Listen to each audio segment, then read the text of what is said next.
Garbė Jėzui Kristui. Nuoširdžiai visus sveikinu susirinkusius mūsų Lietuvos Biblijos draugijos 20 metų jubiliejų šią nuostabią šviesią pavasario dieną. Aš esu dėkoju, kad atradot laiką ateiti ir kartu pabūti valandėlę su mumis, pasidžiaugti tuo nueitu keliu, tuo Dievo žodžiu, kuris iš tiesų mus keičia, brandina ir daro vis panašesniais į Dievo sūnų.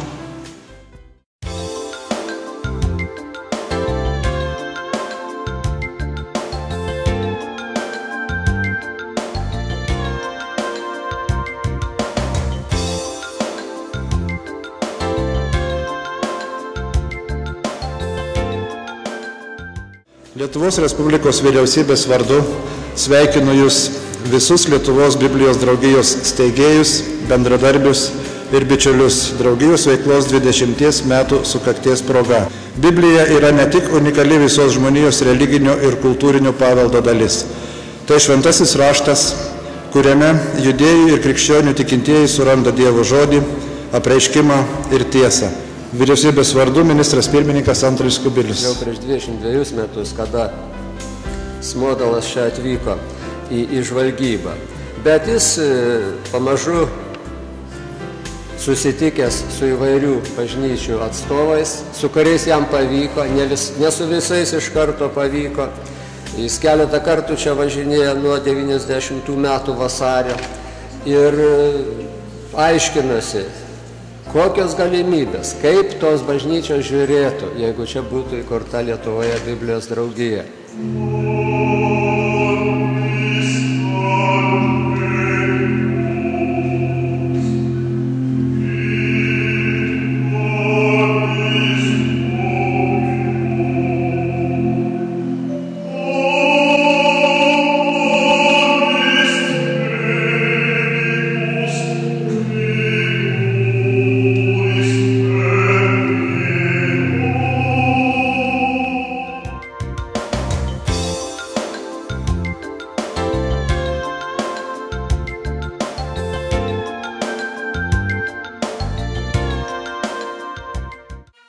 Biblijos draugijų tame skaičiuje ir mūsų veiklos tikslas, kad kiekvieną ieškantį Dievo žodžio pasiektų Bibliją. Net ir tuos, kurie skaito ne akimis, o rankomis. O ir nedidelis mūsų kolektyvas iš tiesų nuoširdžiai dirba todėl, kad tiki ir pasitiki Dievo žodžio galia. Jog per mūsų kasdienius darbus Dievo dvasia paliečia žmogų, teikia viltį ir keičia gyvenimą. Aš tik tiek galiu pasakyti, aš džiaugiausi, kad yra tiek švento rašto mylėtojų. Bet kad skleisite šventą raštą, reikia ypatingų žmonių, kurie užsidegtų to ir tai darytų.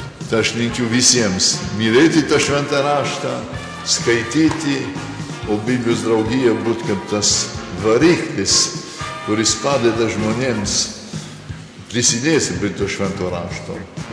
Reikia jį pamėgti, jį paragauti ir savo padaryti. Tada yra svarbu. Tai ačiū Biblijos draugijai už nuveiktą darbą. Prisimenu tėčio tokį dalykiškumą, ūkiškumą. Jis labai mokėjo nuraminti žmonės. Ir tai buvo labai pravartu ilgoj, nelengvoj kelioniai. Žinot, visi įsitempę, dirglus, išsigandę, ankšta, vietos mažai, visi susikimšę, susigrūdę. Ir tai vienam kampe, tai kitam kampe pasigirsta rauda: Dieve, Dieve, kas dabar bus, kur mus veža, mirsim iš bado, žūsim nuo šalčio. O tėtis nuramindavo: žmonės, nereikia dejuoti iš anksto, juk Dievas yra visur, jis bus su mumis ir Sibire. Aš norėčiau kaip palinkėjimą palikti eilutę, kurią apaštalas Paulius parašė laiške Kolosiečiams. Kristaus žodis tegyvuoja jumyse vaisingai.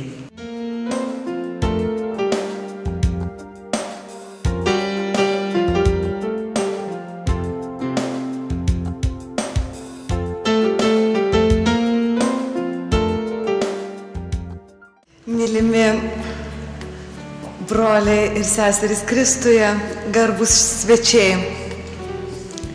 Εναρχέ en hologos. Kai hologos en proston, klausė manęs kokia nauda skaityti Evangeliją graikiškai. Atsakysiu, jog pridera mums vedžioti pirštu palei raides, kurios patvaresnės nei iškaltos akmenyje.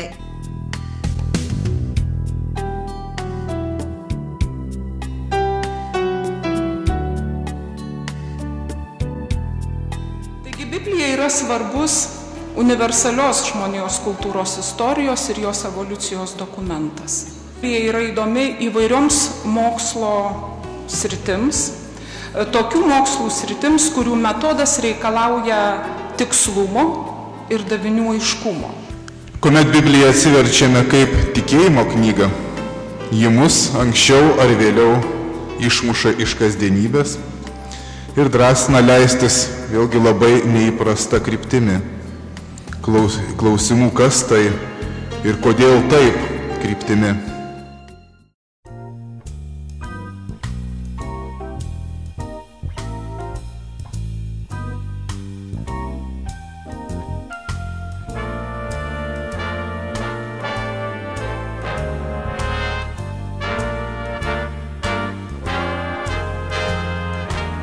Miela Egidija, sakykite, kuo jums brangi šita šventė ir kodėl čia apsilankėte? Šiandieną švenčiam Biblijos draugijos įkūrimo 20-metį. Man labai brangi šita šventė, kadangi labai brangus yra Dievo žodis, kurį randi šventajame rašte. Ir manau, kiekvieną dieną pradedu skaitydama šventą raštą ir kiekvieną dieną stengiuosi užbaigti irgi skaitydama šventą raštą. O sakykite, esate taip pat ir verslo žmogus, o kaip derinate irgi darbą ir tikėjimą? Nu, tai yra neatsiejama. Tuo, kuo tu gyveni, tuo ir vadovaujasi dirbdamas.